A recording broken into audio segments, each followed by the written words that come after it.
Namo Buddhaya, welcome and welcome back to another video. We've all heard these words more than 1,000,000 times in our life, and that is to let go of the attachments, and then we will be happy. But saying this is easy, but doing this practically, it is really, really difficult. So let's discuss about what it truly means to let go of the attachments and how to approach it in the correct way. Oftenly, the common perspective of letting go of the attachment is that people think that we have to let go of the things that we are being attached to.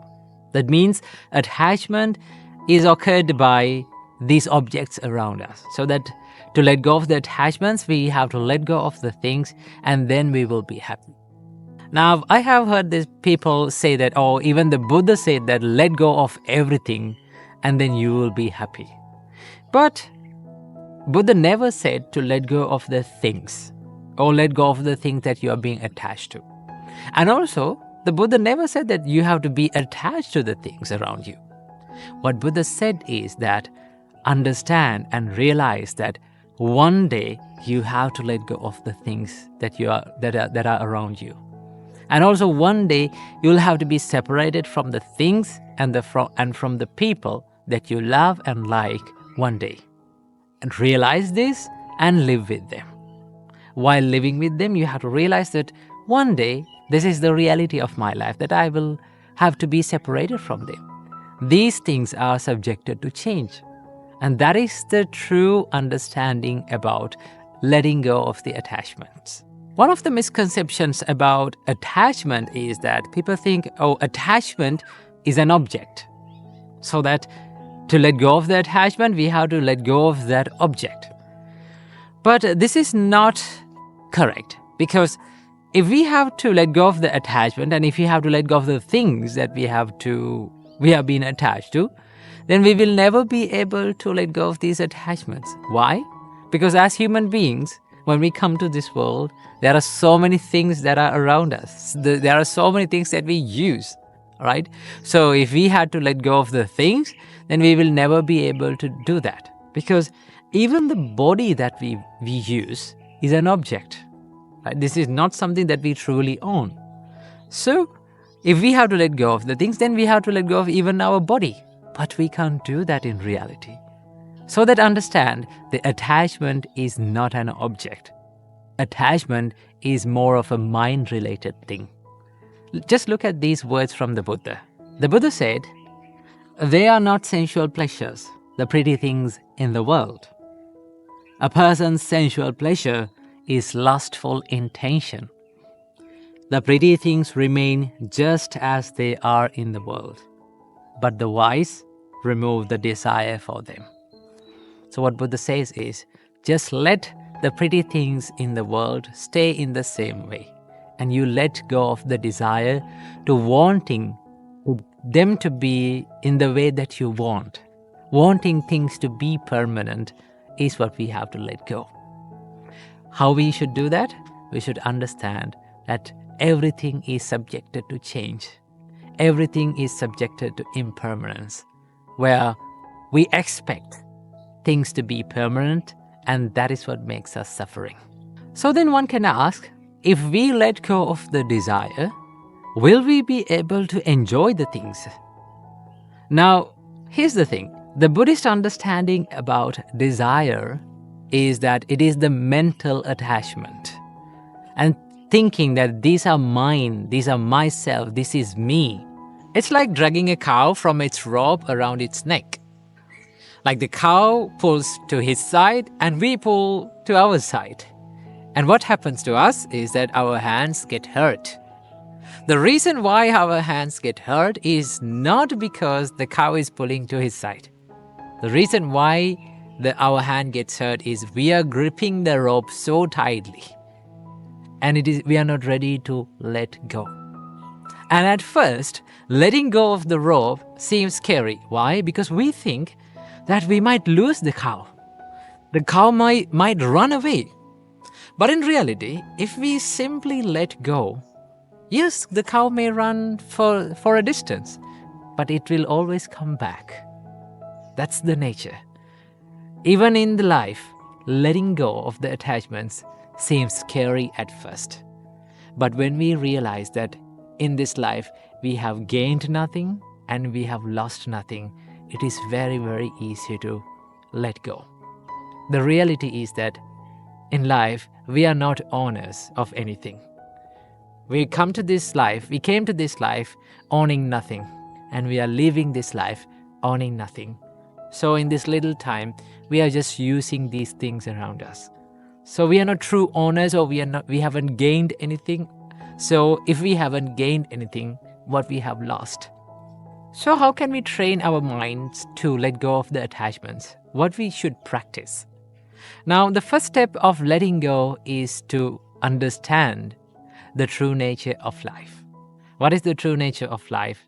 That everything, every experience, every feeling, everyone in our life is subjected to this inherent nature of change. We are constantly changing, right here, even right now. When you understand this, you understand that life is nothing but a bunch of changes. So that when these things change, that we have nothing to hold on to as permanent and wanting things to be according to our own wish. Because the life is undergoing even the constant change right now, right here. When you realize that no one, nothing, no feeling, no experience stays forever in life, or in other words, you cannot step into the same river twice, you realize that thinking about this life as permanent, wanting things to be permanent, is nothing but just an illusion of your mind. We are being eluded from our ignorance.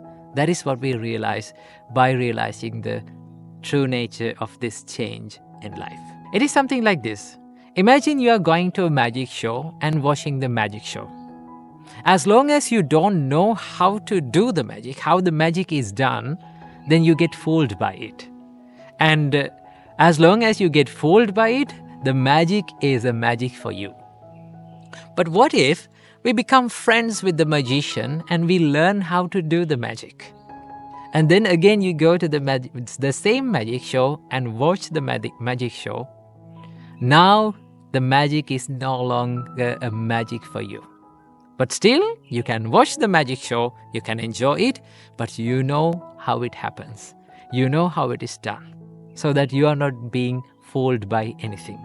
In the same way, when we realize that this illusion of our mind, that thinking about this permanent, thinking the life and experiences to be permanent is just an illusion of our mind, then you can enjoy the life, and also you can live life in a more wiser and a more experienced and a more matured way. So that is the way we understand about the attachment. This realization will make you more understanding about yourself and the world around you. And it will make you more easily enjoy this world in a more wiser and a more matured way. And also, by understanding about this constant change in your life, you let go of the attachment, you let go of this mind and the thought of wanting things to be permanent. And then the process of letting go will become much more easier. So understand that when we let go, we don't let go of the things. We let go of the mental and the emotional attachment towards things. We let go of that craving towards things, to wanting things to be permanent. And when you realize this, you can let go of this attachment and these expectations very easily. So that's a wrap for today's video. I hope you got some idea about attachment. So I wish you, may all of you be well and happy, and may all of you be happy forever. Namo Buddhaya. Namo Buddhaya. In our society, there are people with narcissistic ideas. The people with narcissistic ideas are a bit selfish, and also they need attention from the people around them, and they don't have that compassion, and they don't care about other people's feelings. They can do anything to protect their personality being hurt, without being hurt. So they can do anything to protect that. So when we are living our life, we have to deal with such people, right? Sometimes we may find narcissistic people in our family, right? As our partners, life partners. So we have to deal with such people. So how to deal with this problem?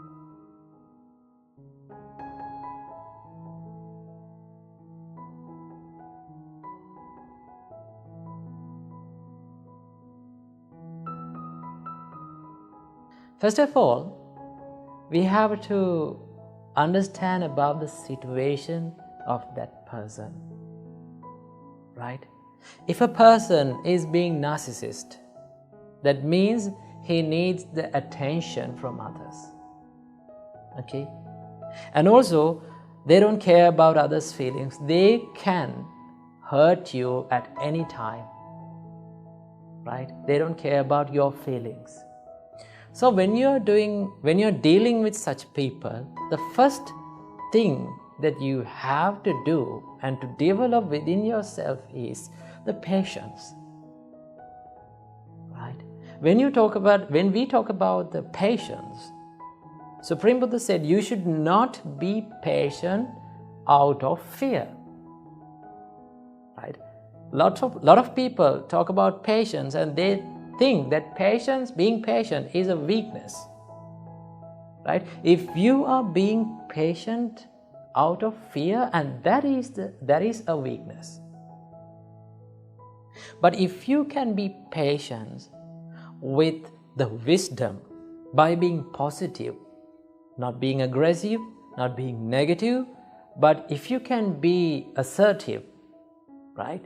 The positive patience, the patience with wisdom, then you will have that ability to deal with people, right? When you are being patient, you will develop the ability of listening to them, right?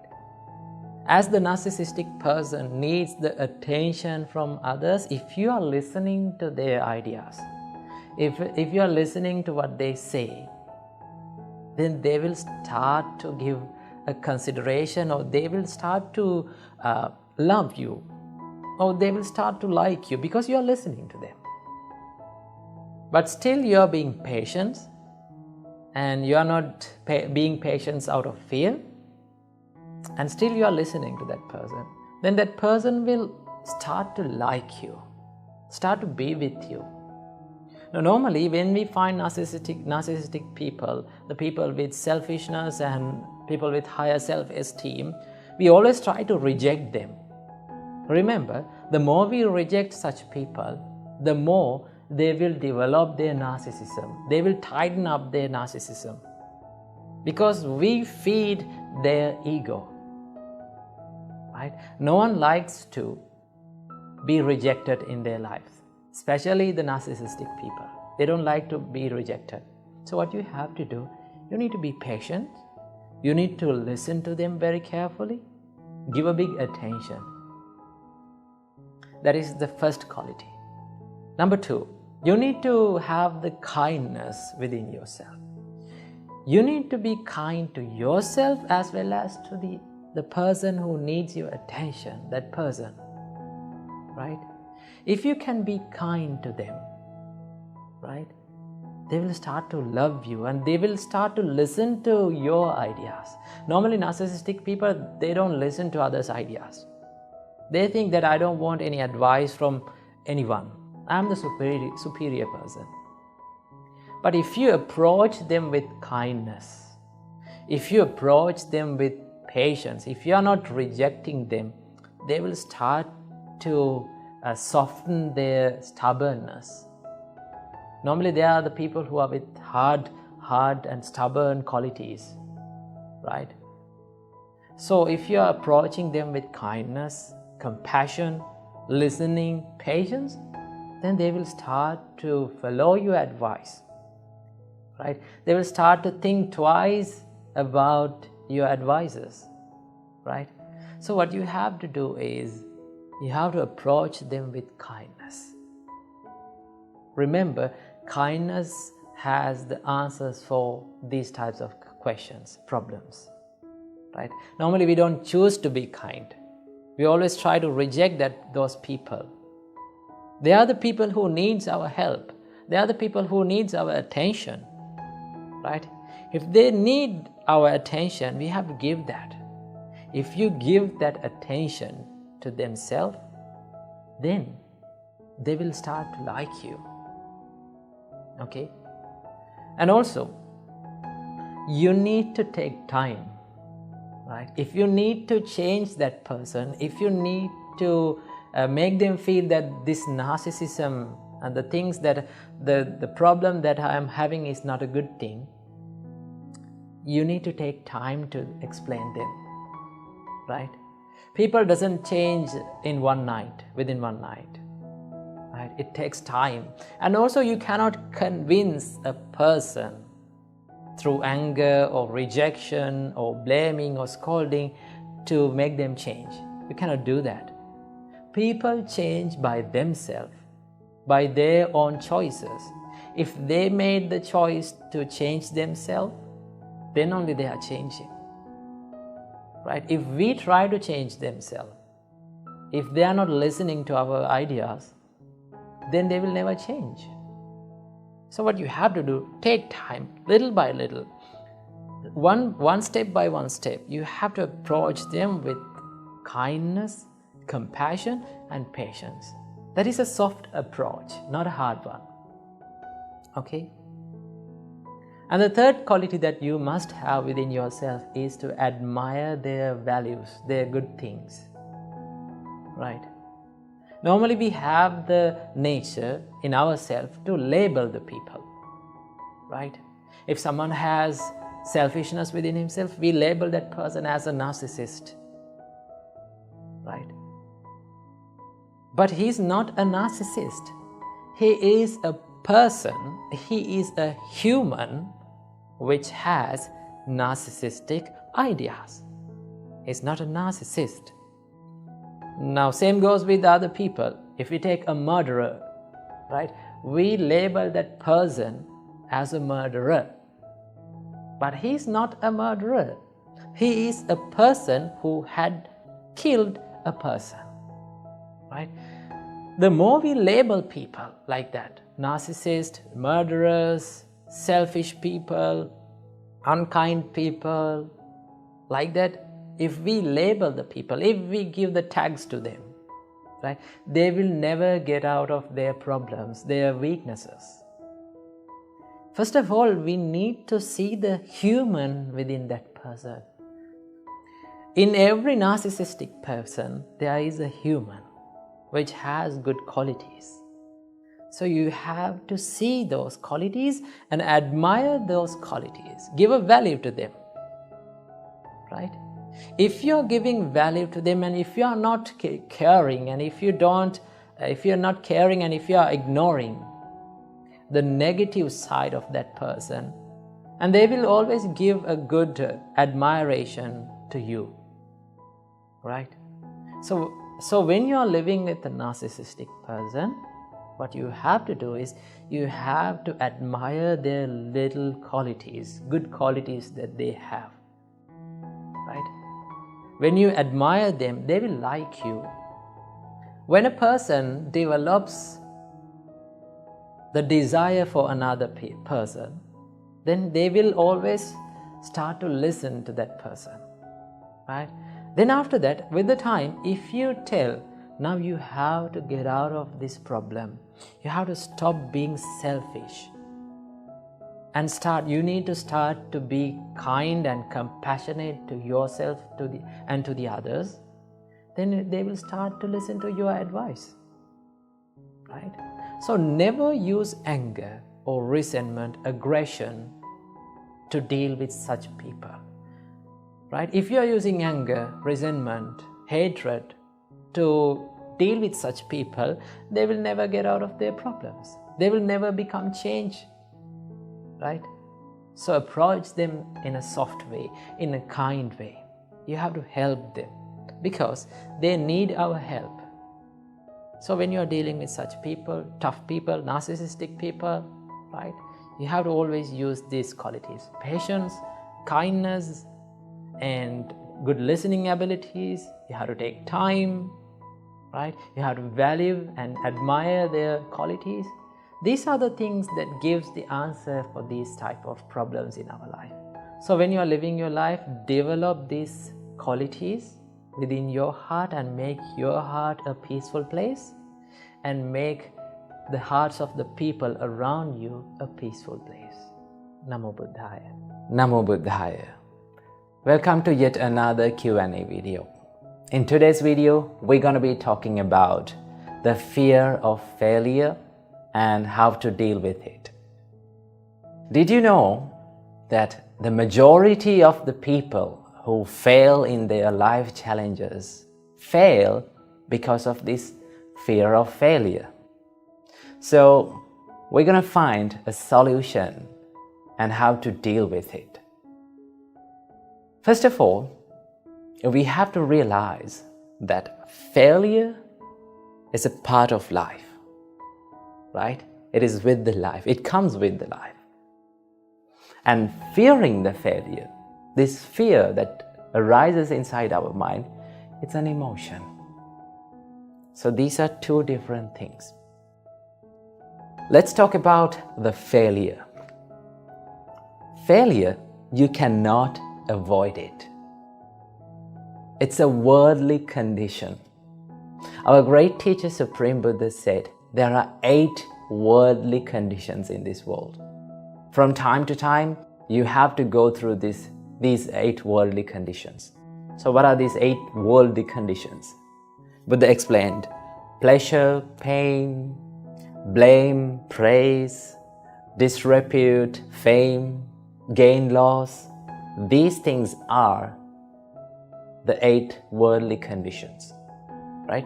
So these things change time to time. From time to time, these things comes to our life, and we have to go through these things.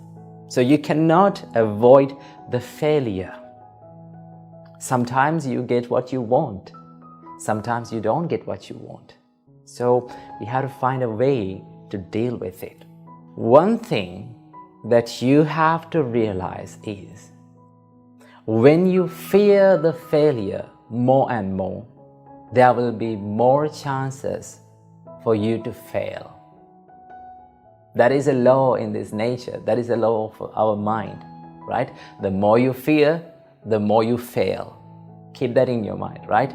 So that means when you fear too much, you're running out of your plans. You're not thinking about your plans, and you're just sticking to that emotion of fear, and you're not going to take the risks, and you're not going to take that next step.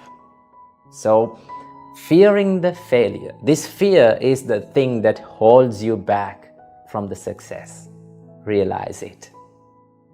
So what we can do with this fear when it comes to our mind? Of course, we can use our fear to our success. How? So if you are afraid of failure, then you can be well prepared, right? Then you have to think, oh, I'm afraid of failing, so I must come up with a plan, and I must work my plan. So in that way, you can use this emotion to your own success. And there's another thing. You have to learn how to keep your expectations moderate. Not too high, not too low, but in the middle way, in the moderate state. How do we keep it? Do not think of yourself that I'm going to be the perfect in this world. I'm going to be the best in this world. Of course you can be the best, but not for a long time. It is also impermanent. And also, don't think about yourself like, I'm not good enough, I cannot do it, I'm not going to make it. Don't think about yourself negatively. Instead, keep your expectations moderate. How? I will do my best. If you are facing an exam, all right, if you are fearing about it, you have to think, I will do my best, right? I'm not going to be the best, but I can do my best. I can become the best version of myself, right? That is why I am trying for this. You have to think about that again and again. When you think about that, you're trying to give the best of yourself.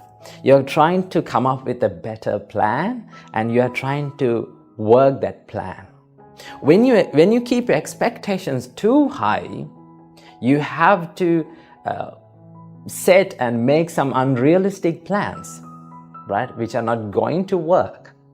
When you keep your expectations very low, you're not going to come up with a plan actually, because you're thinking lowly about yourself, right? So keep your expectations in moderate way. Then you will feel less fear. And I must say, every one of us feel this fear. It's a common mental condition, right? And also, every one of us fail. It's also a common worldly condition. Do you think the Buddha didn't fail? Before he becomes the Buddha, when he was the Bodhisattva, he failed many times, right? He spent 6 years of time trying to find this Buddhahood, right? Trying to find this enlightenment.